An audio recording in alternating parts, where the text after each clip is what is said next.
Before I get started today, I wanted to talk about something. I started telling you guys something about the sideburns and all that stuff a while back. And when I looked it up, I couldn't find what I was talking about, but I knew I'd read it somewhere and I ran across it again a couple nights ago. So I wanted to point it out. In Leviticus 19:27, there's a verse that says, "You shall not round the corners of your heads, neither shalt thou mar the corners of thy beard." That's, of course, the King James. So, in other words, it's telling you that you're not supposed to, I don't know, cut your hair like a bowl cut or something. We'll have to look into that when we get to the law. I'm just kidding. I know that's not what it means, but it's not far from that. And then it says not to uh, cut your beard, which is often translated as sideburns, which is not true. Um, and then there's the story in 2 Samuel chapter 10, verse 4, where it says, "Wherefore Hanun took David's servants and shaved off the one half of their beards and cut off their garments in the middle."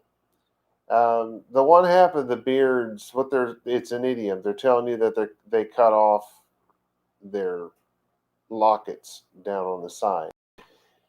So the story tells you that, but it does not use the Hebrew word zit, the things that we hang from our tassels. But in Ezekiel verse 3, it says, "And he put forth the form of a hand, and took me by a zit." If you read in English, it'll probably say lock, or maybe sideburn, but lock is, I think, the one they choose to use. Zit. That's where the locks you see the guys wear, that's where that comes from. It goes all the way back to the very beginning of Judaism. It is not something new. And yes, they did wear their hair in those locks, those spinny, roundy locks like that from the very beginning, and they called them ziot in plural. In singular, of course, like in this sentence, it's singular. So it's just zit, because he took me by the one side. He didn't take me by two of them. Anyway, I thought I'd share that with you so that you would know that I wasn't just making that up. So that's a good. So let's go ahead and get started. We're in Vayikra chapter 7. I'm going to read the Hebrew to you. So if you can, cover your heads. It's not a law. You will not get in trouble if you do it. God's not going to punish you for it. It's not a sin. This is something that we do to show our reverence toward God. All right, so let me get started because this is a very long chapter. It says, "Vezot Torat ha'asham kodesh karashim hu bi mekom asher yishehatu et." Hold on, guys. This don't even look like the. Why would this start that way? I need to look at something and make sure I'm reading the right Hebrew to you. Vezot Torat. Okay. Sorry, that just didn't seem right to me. Oh, come on. My computer is really acting weird today. That's our new one. All right. Where was I? Verse 2. Bi mekom asher yishechatu et ha'olah, yishechatu et ha'asham ve'et damo, yizerok al ha'mitzba'at saviv. Ve'et kol chelbo Yakariv mimenu et ha'alya ve'et ha'chelev ha'mechase et ha'kerev ve'et shetei ha'kelayot ve'et ha'chalev asher alehem asher al ha'kesalim ve'et ha'yoteret al ha'kaved al ha'kelayot Yesirena. Vehi ketir otam hakohen המזבח אישה ליהווה אשם הוא. כל זכר בכהנים יאכלנו במקום קדוש יאכל קודש קדשים הוא. כחטאת כהשם תורה אחת להם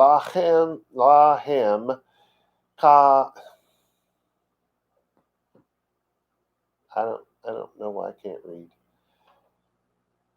Where was I? Hachat lahem hakohen hasher yechaper bo lo yiyeh. והכהן המקריב את עולת איש אור העולה אשר הקריב לכהן לא יהיה. וכל מנחה אשר תאפה בתנור וכל נעשה במרחשת ועל מחובת לכהן המקריב אותה לא תהיה. וכל מנחה ולולה ושמן וחרבה לכל בני אהרון תהיה איש כאחיו, וזאת תורת זבח השלמים אשר יקריב ליהווה. אם על תודה יקריבנו והקריב על זבח התודה, חלות מזות בלוטות בשמן ורקיקי מצות משוחים בשמן וסולת מורבכת חלו בלוטות בשמן. על חלות לכם חמץ יקריב קרבנו על זבח תודת שלמיו, והקריב ממנו אחד מכל קרבן תרומה ליהווה. לכהן הזורק את דם השלמים לא יהיה, ובשר זבח תודת שלמיו ביום קרבנו יאכל לא יניח ממנו עד בוקר, ואם נדר או נדבה זבח קרבנו ביום הקריבו את זבחו יאכל, וממחרת והנותר ממנו יאכל, והנותר מבשר הזבח ביום השלישי באש ישרף. ואם היא אכל יאכל מבשר זבח שלמיו ביום השלישי לא ירזה, המקריב אותו לא יחשב לו פיגול, important, יהיה, והנפש האוכלת ממנו עוונה תישא, והבשר אשר ייגע בכל טמא לא יאכל באש ישרף, והבשר כל טהור יאכל בשר. והנפש אשר תאכל בשר מזבח השלמים אשר ליהווה, וטומאתו עליו, ונכרתה הנפש ההיא מעמיה.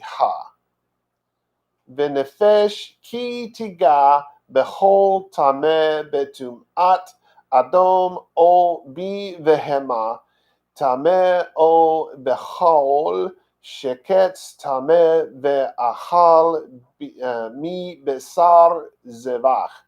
השלמים אשר ליהווה, ונכרתה הנפש ההיא מעמיה.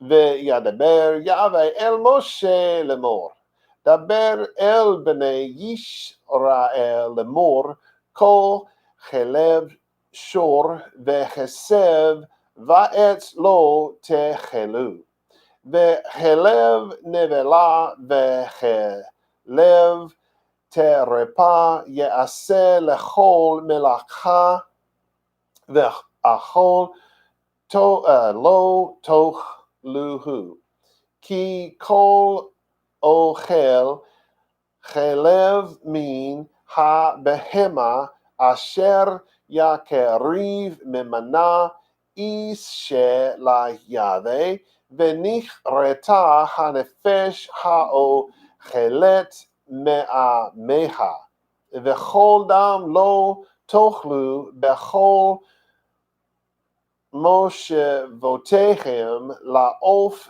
ולבהמה. כל נפש אשר תאכל כל דם, ונכרתה הנפש ההיא מעמיה.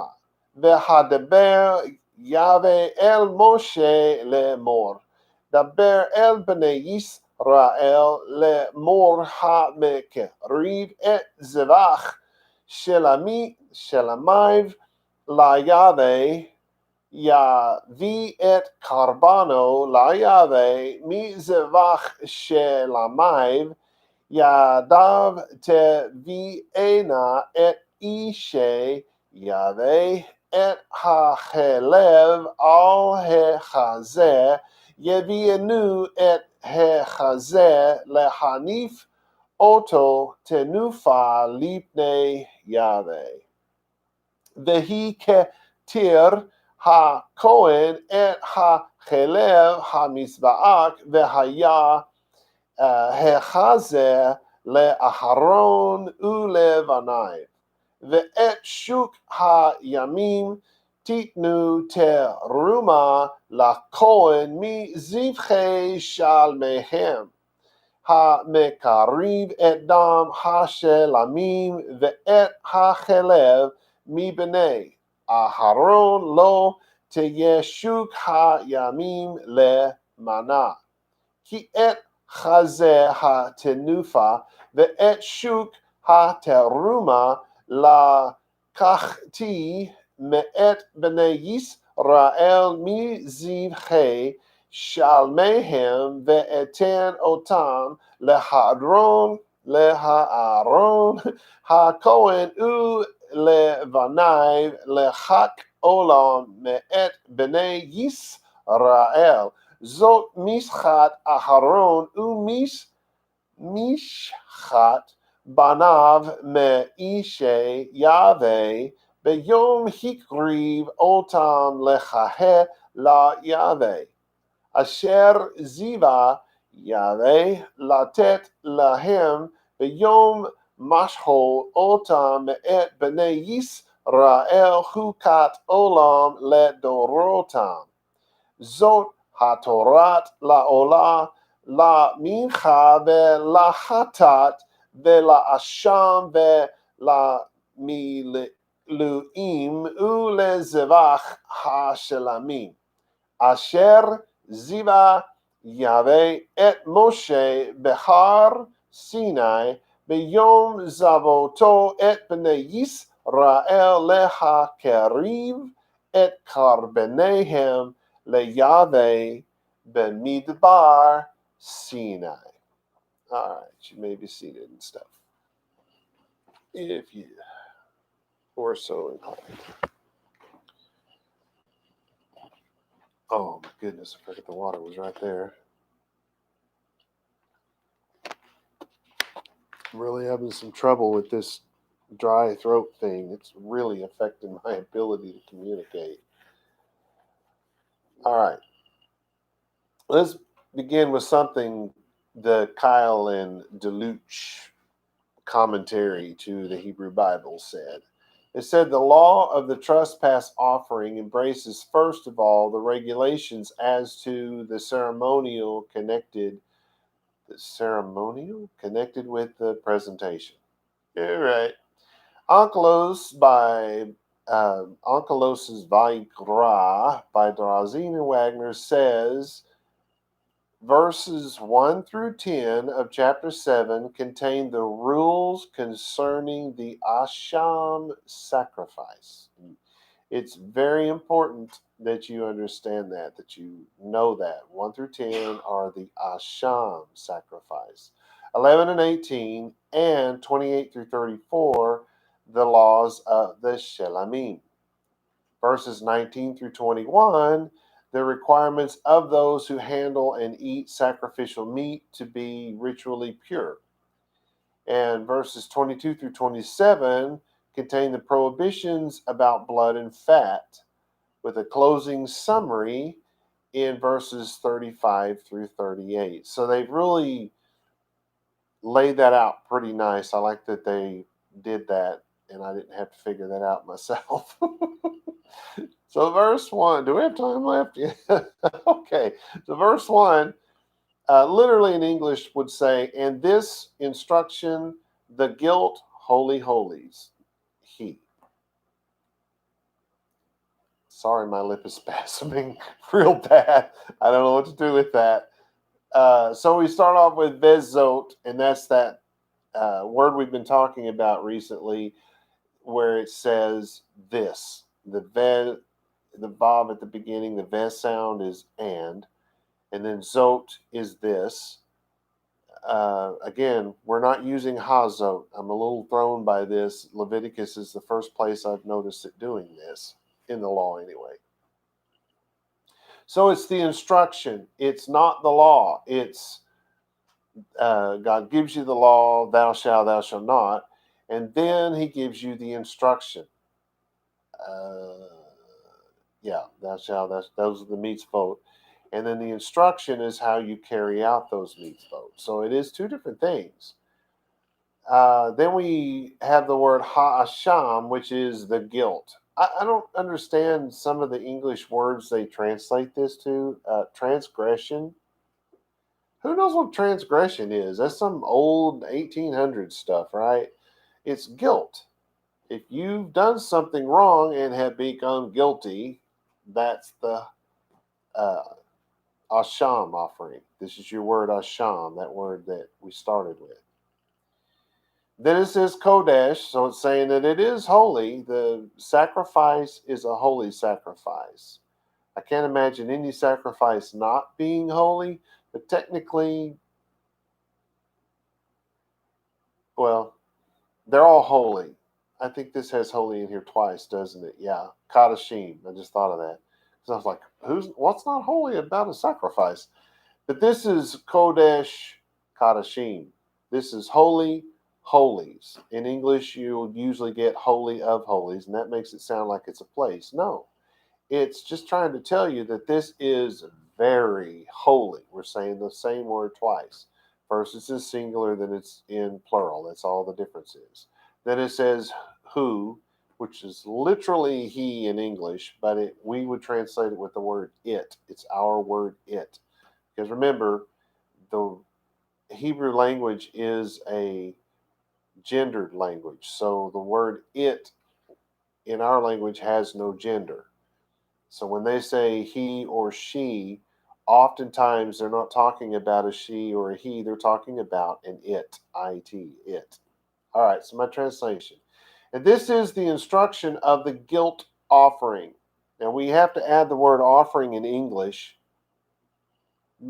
It's part of the meaning of the word asham.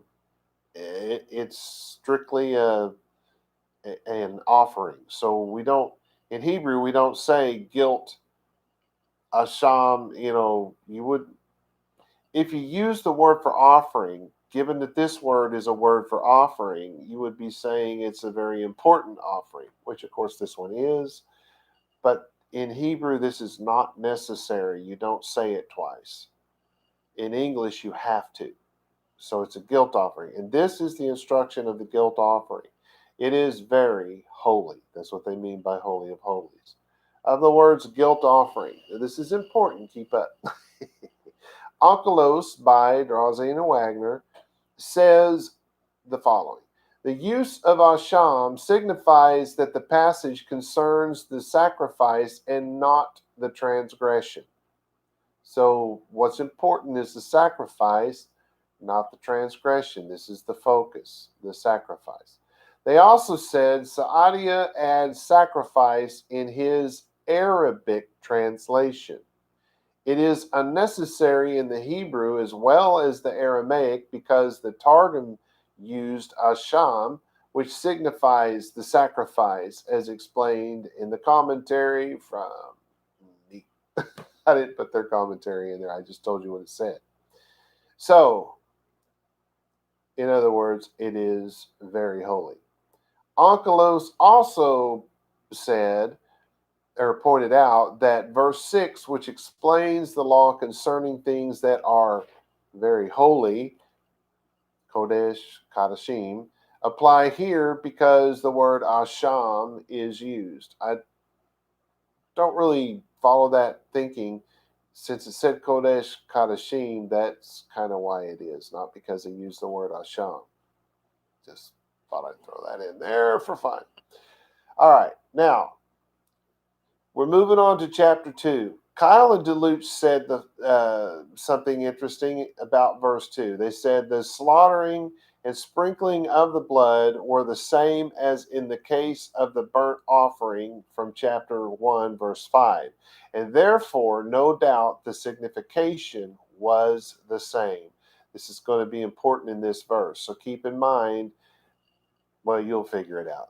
All right, so verse 2 literally in English would say, in place that he kill they, the burnt offering he kill they, the guilt and blood he spatter upon the altar round about. Sounds familiar, doesn't it? That's their point. It sounds familiar because the same thing is going to happen. So, our first word is bimakom. It can be pronounced beamcomb, probably more modern Hebrew would do that, I would guess, but it's in the biblical period, they would have said be mekom. There would have been a hesitation there. And it means in place, stand right there, in that spot, on that spot, however you want to say it. That's what that means. Then we say asher, that place, stand in that place, asher being that.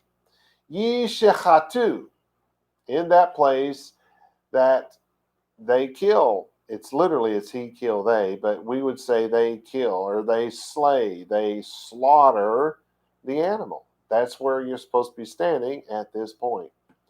Then it says et, remember that's the arrow that points to something in particular, ha-olah. So it's pointing to what? The olah, the burnt offering.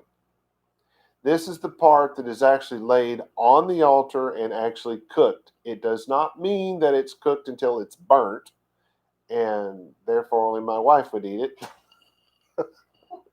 I made her laugh. It's not that, and it's not you're burning it until it's gone. It just means that you're cooking it over the fire. All right. And this is Yisheh Chatu, that the animal, the victim that they slew. Et, pointing at, Ha'asham. This is for the guilt. Asham, there's your word. This is for the guilt offering. Then it says Ve'et, and what's it pointing out? Damo, blood. You know the word Adam comes from the word dam, blood. So Adam means blood.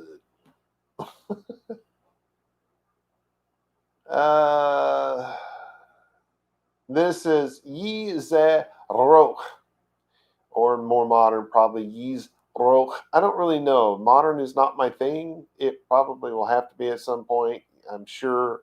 I know the meaning of all the words. I know what, how to put something together in biblical Hebrew. It's the modern that kind of kicks my backside because I just can't make myself sit down and watch these shows. I found one that I liked real well, but once I got through the end of it, I thought, well, I'll watch it over and over again, and maybe I'll. No, it was only interesting the first time.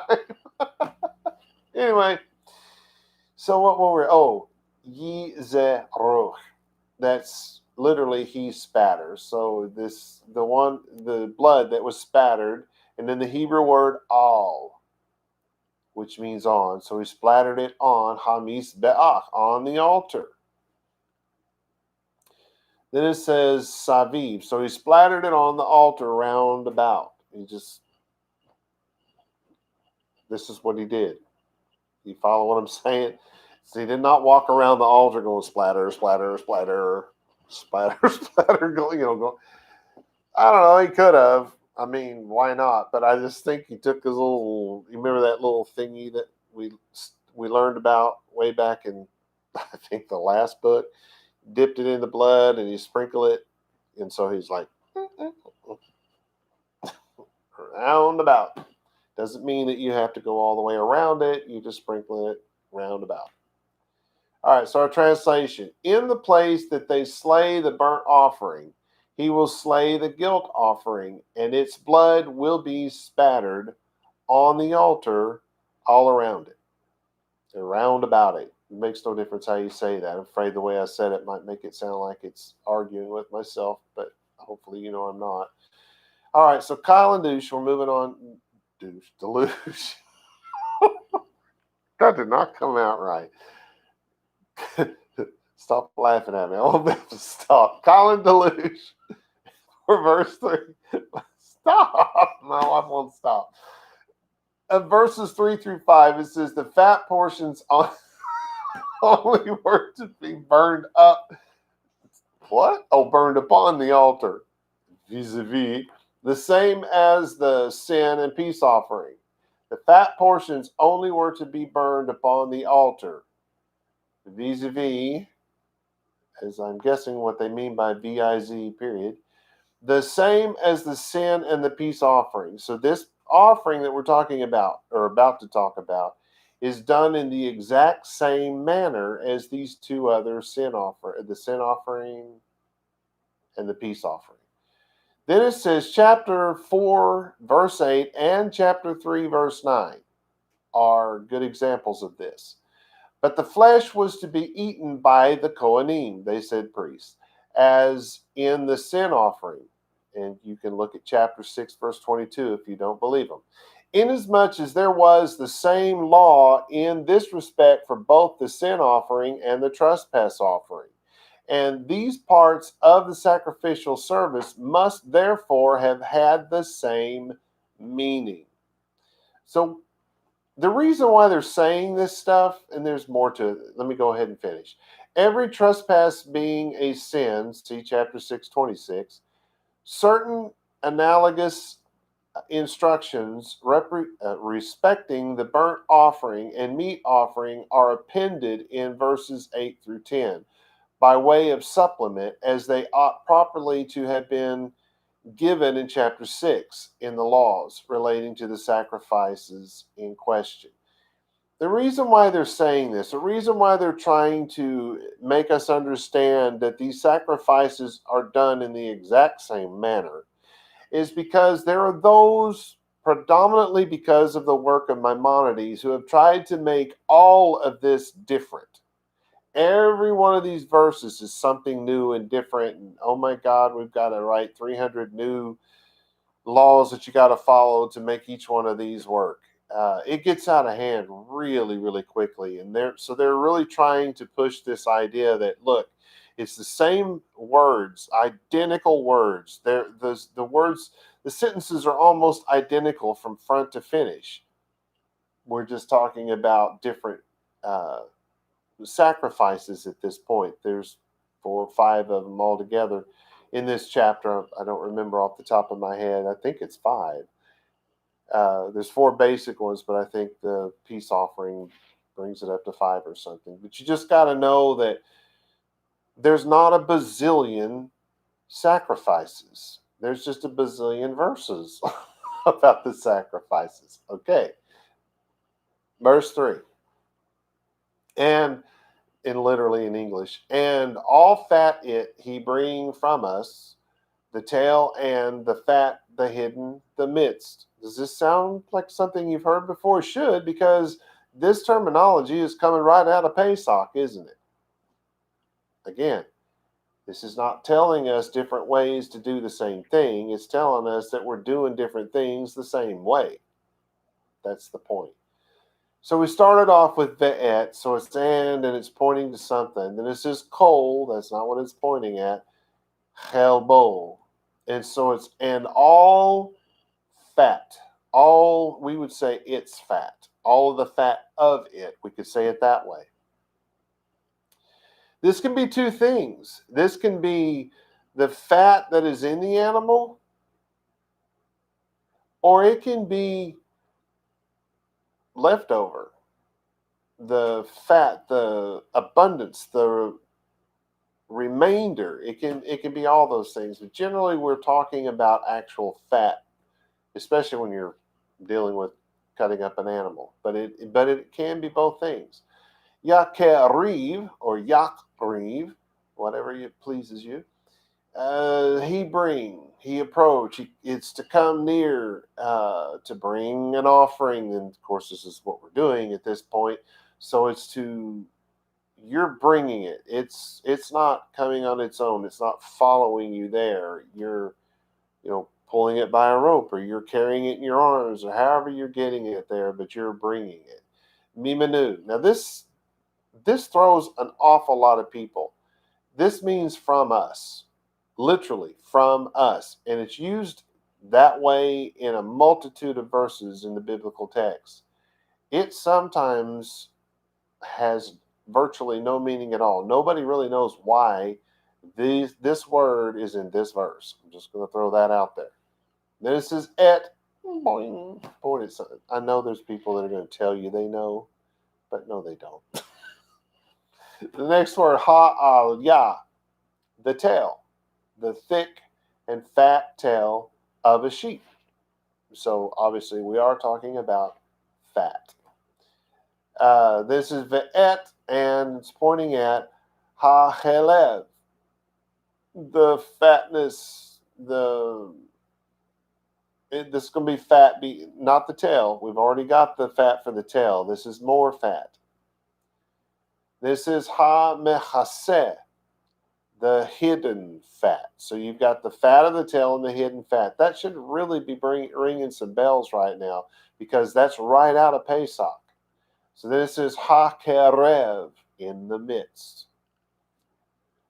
All right, so our translation, and all of its fat he will bring, I put in from us, the tail and the hidden fat in the middle, in the midst. I probably should have given you some examples from Pesach right there, but I was up half the night doing this and didn't think to do that last night. All right, I've got to do some water.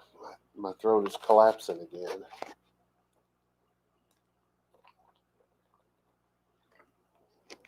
Oh, it's making it really, really hard to talk and to read. And oh, my computer just did something weird again.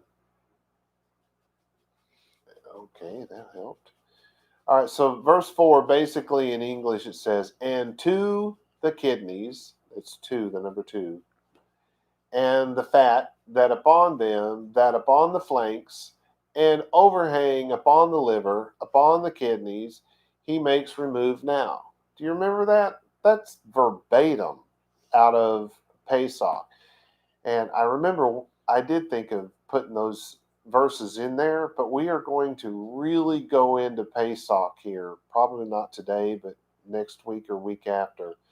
That's why I didn't do it, because we're going to spend a lot of time making these comparisons, and so that we really, I think that by the time we're through with this, we're truly going to understand the basics of the sacrifice. I know right now it's a little confusing, but I really think that by the time we're done, this will be your best shot at understanding what's going on.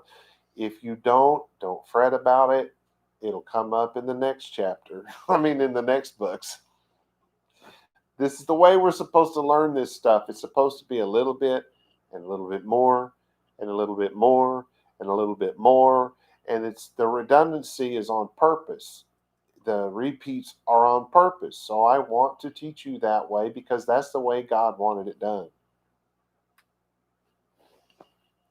If it wasn't God, it was much smarter men than me. Moshe's way out of my league. I'm just saying. So let's blame them and not Rob. This is ve'et and pointing to something, two, the number two. Ha-kelayot. I'm not sure how you would do that in modern ha-klayot or ha-klayot. That's so wrong. That is just so wrong. Ha-kelayot is how it's pronounced properly in the Bible. That's the kidneys, used of the innermost mind as the seat of the desires and affections. Did you guys know that?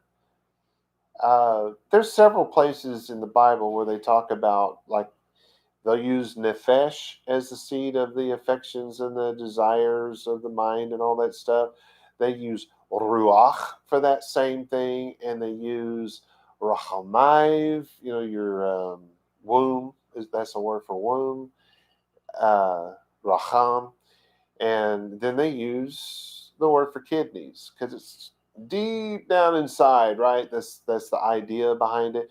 In this case, we're in the middle of slicing up an animal, so we're probably talking about the kidneys for real, literally. Just saying. This is ve'et. It's pointing at ha-chelev. Have you learned that word yet? The fat. Asher alehem. That's upon them. Shalom aleichem. You hear it? Aleichem. Shalom. Anyway. Peace be upon you. Peace upon you. There's not really a B there. Peace upon you. Aleichem. Somebody in Israel's going, oh my God. Anyway. Asher al. That's the word on. Hake salim, on the flanks, the loins. If you've ever been on a horse and kicked it in the flanks, you know what the flanks are. You'll never forget that ever again as long as you live, because that horse is going to kick you off. Anywho, that should help some people understand what the flank is. It's the loin muscles right at the hips, right? I mean, is that what that would be on a horse? The hips? Yeah. I guess technically we have the same thing. It just looks very different.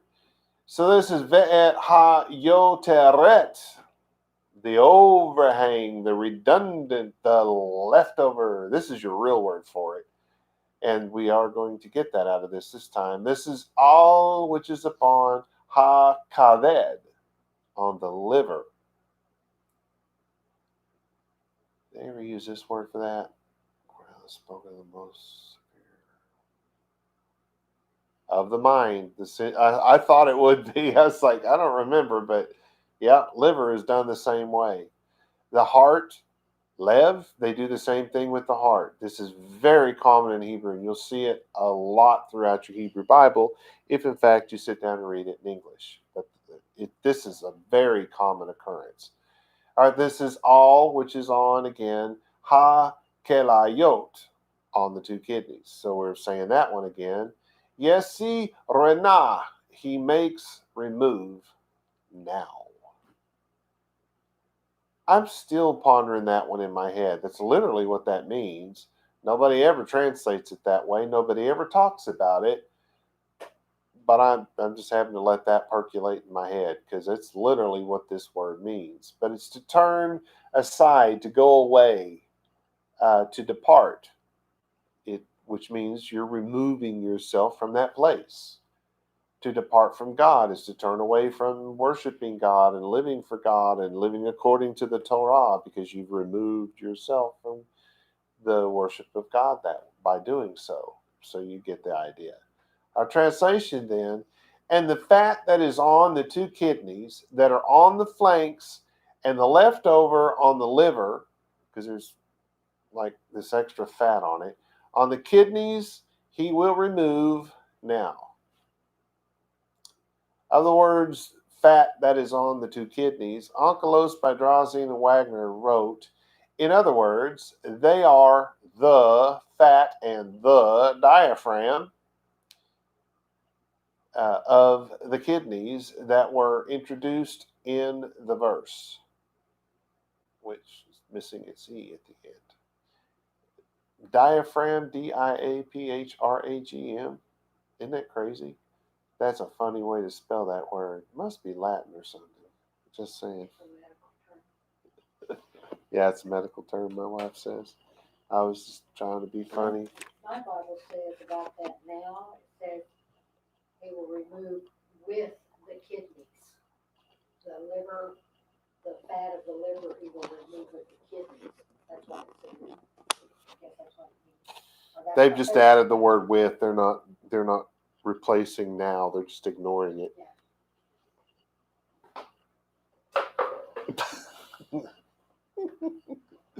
You guys only knew the chaos in this building today. Anyway, verse 5, yeah? Literally it would say, and make smoke with them, the priests, and make burnt offering to Yahweh, guilt he. I think I realized why in the last chapter there was something I told you was hysterical that you were not going to know about. I think it's because it's those verses that I taught that day that the sound was turned off. And I haven't retaught that. I might ought to go back and do that. Should I tell him, you think? You did start over that day. No, I never taught that again. Sound was off the whole time. Anyway, what it said, it was talking about something, I don't remember what, but just so you guys will know, it said I'm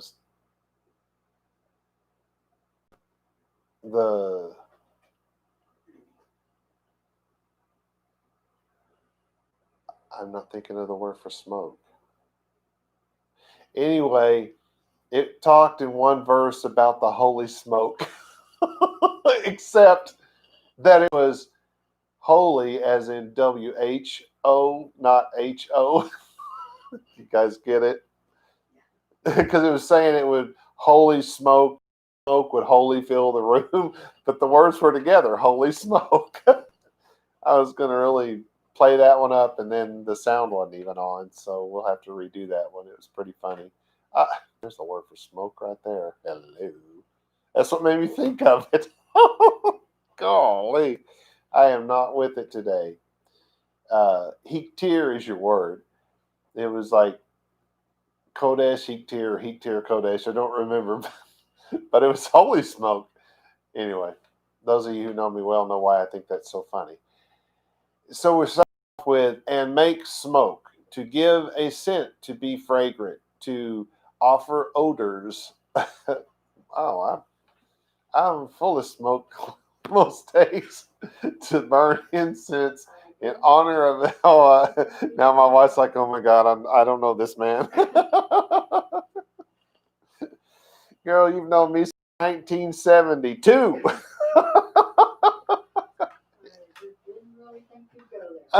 She just did not think I would go there. Anyway, I know it's saying it's the offering of the fragrance and the scent and the odors, but what are they really talking about? They're talking about the smoke. When you set something on the flames and it begins to burn, and as the smoke's going up, there's this the aroma that comes up with meat in particular. It's usually a very sweet smell, something that humans like, you know. I don't know. I don't like the smell of bacon. That stuff makes me sick to my stomach. But, you know, cow I like. Anyway, that's what they're talking about is the smoke. It's not about the odor. It's not about the scent. It's not about the what's those little thingies you put in there to incense. But it's called a punk, right? I don't know what they're called. Oh. Maybe that's the thing you light firecrackers with. Well, it looks like a punk. Anyway, it's not about the or the scent. It's about the smoke. There's always smoke involved in these things, and that's the important part. This is otam, which is, we would say with them, but this is the word et, the pointer. And then it has the mem at the end, the closing mem, which makes it them. So it's not really with them, it's just them. And who are the them? Well, it says the HaKohen, the priests. And then it says Hamis Be'ach. I knew I was going to say that wrong, and I did. Hamis Becha, and burn you. And again, this should really start to bring back some memories here. To give a scent, to give a fragrance, to offer odors, to burn incense. Kind of the same thing, isn't it? Ishes, so this is fire. I don't know why it says burnt offering, but the Ishes is fire. And it's the word that sounds like, shh, it mimics the sound of fire. I've really got let's see, it says, so called from the fire by which it is burned, all kinds of sacrifices. I'm going to have to go back and look at the Hebrew and see if maybe I put the wrong word and have the right meaning, or do I have the right word and the wrong meaning, because those don't go together. Word for fire. Then it says La Yahweh, to our God. Asham. Now here's your word. Asham. This is the guilt offering. You don't use the word offering in Hebrew with this word, because Asham is a guilt offering. And it's for your guilt, for the blame that you have incurred upon yourself for doing some terrible, horrible thing. If you're not sure about how to get right with God, just always write a really big check to Robert Allen and send it to P.O. Box. No, I don't have a P.O. Box. That's not going to help you if it's not, every sin has something that you have to do, and writing me a big check, or Benny Hinn a big check, or anyone else a big check is not going to help in most cases. It would help us. It would help me feel better. I don't think it's going to help you at all. Anyway, just thought I'd tell you the truth. All right, then who? That's the word for it. So, or he, depends. So what we have in our translation of this verse is, and the Cohen will cook. It says make smoke. He will cook them. The sacrifices, the meat that's cut up, you got rid of the fat. Now there's things that need to be cooked. And you will make the burnt offering burn for Yahweh, for it's literally would be his guilt, or guilt he.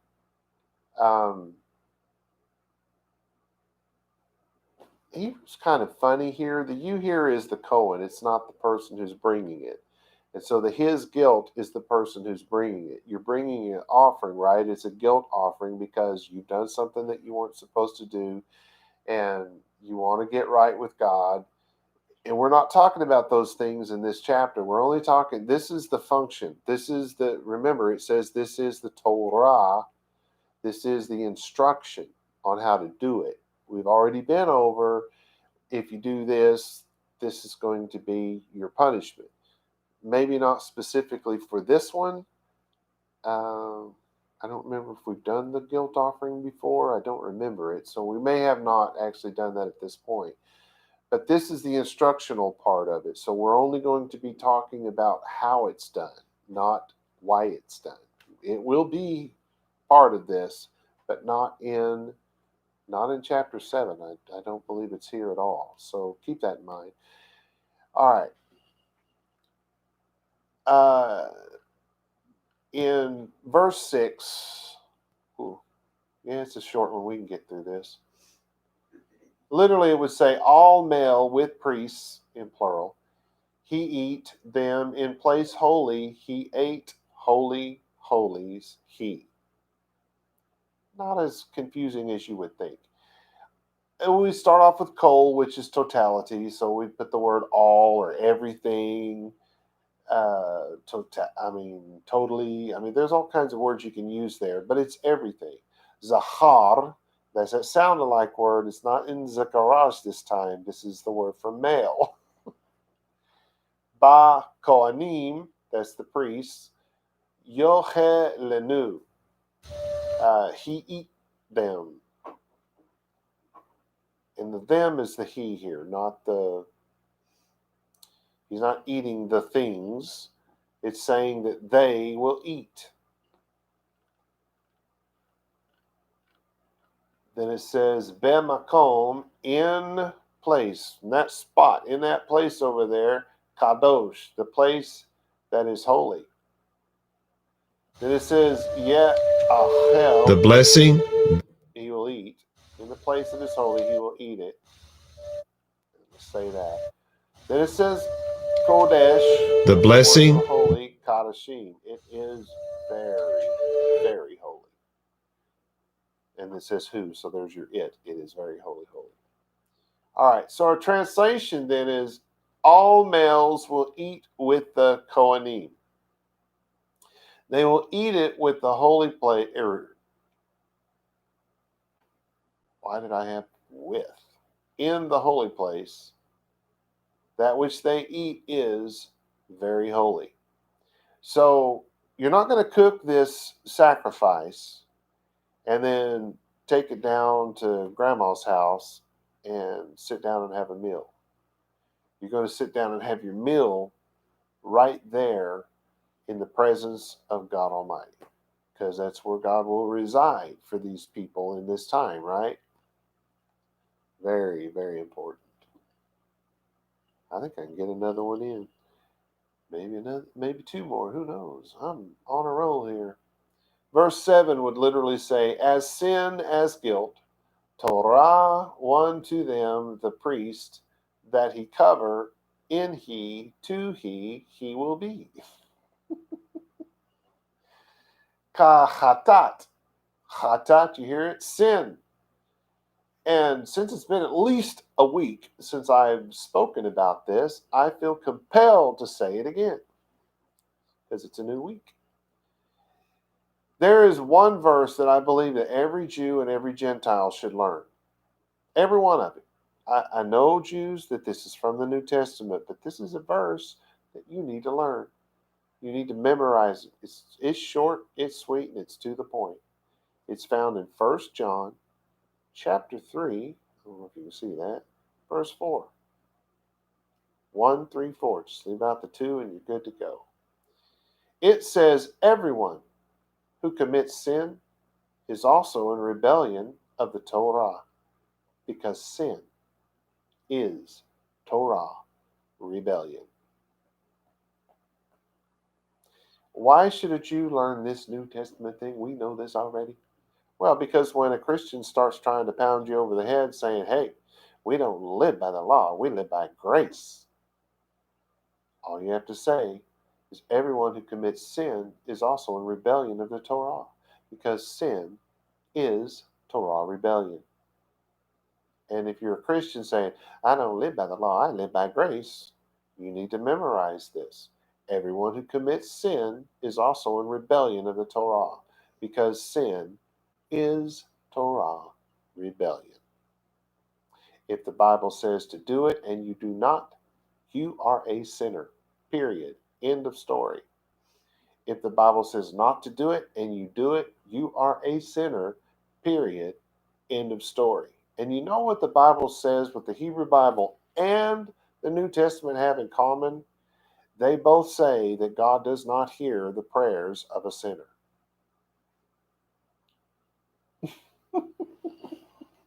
Just saying, just throwing that out there. Our next word is ka'asham. Asham. It's as the guilt offering. This is the ka at the first. That's the word as. Ka'asham. As the guilt offering. Torah. That's our word for instruction. Then it says achat. One. Just that's the number one. Lahem. To them. HaKohen. That's the priest. Asher. That yechaper. That's that. The priest being the covering. Remember that? The sacrifice isn't the covering, the priest is. Or we need to wrap our heads around that one real soon. It seems like I missed a word. Because we said the word for guilt. Where's the other one, like the peace offering? Torah, one Torah, the cover in it. That's strange. I guess they didn't feel like they needed that second word. To them that he cover, bowl, which is in it, lo, to it, or in he, to he. Can be either way. All right, so our translation. The sin offering, I knew there was a second one in there somewhere. That's the very first word. The sin offering, remember we have to add the word offering in English. Chatat was the only word you had from that, right? But we have to add offering. The sin offering will be done in the same way. Remember the ke, where I said as, how else do you say as in English? In the same way, the same as, right? Ke in Hebrew, when you add it to a word. In the same way as the guilt offering. The sin offering will be done in the same way as the guilt offering. One instruction, one Torah, one instruction for both of them. The Kohanim, who is the covering in it, the sacrifice, the sacrifice, belongs to the Kohen. That's what it means. To he will be. To the Kohen. It belongs to the Kohen. It's an idiom. It belongs to the Kohen. When you're speaking of the Kohen, you say to he will be. It belongs to him. It's an idiom. All right. Of the word the Kohen, who is the covering, Rashi and Sifra wrote that only an eligible priest could eat of the offering as long as he was not unclean in some way. And my question is, if he's unclean, how could he be eligible? Just thought I'd throw that out there. Well, I'm out of time. I can't get into the next thing. So I'll have to stop here. Let's go ahead and stop the recording. And I want to talk to you guys before we go. So stick with me. Don't take off.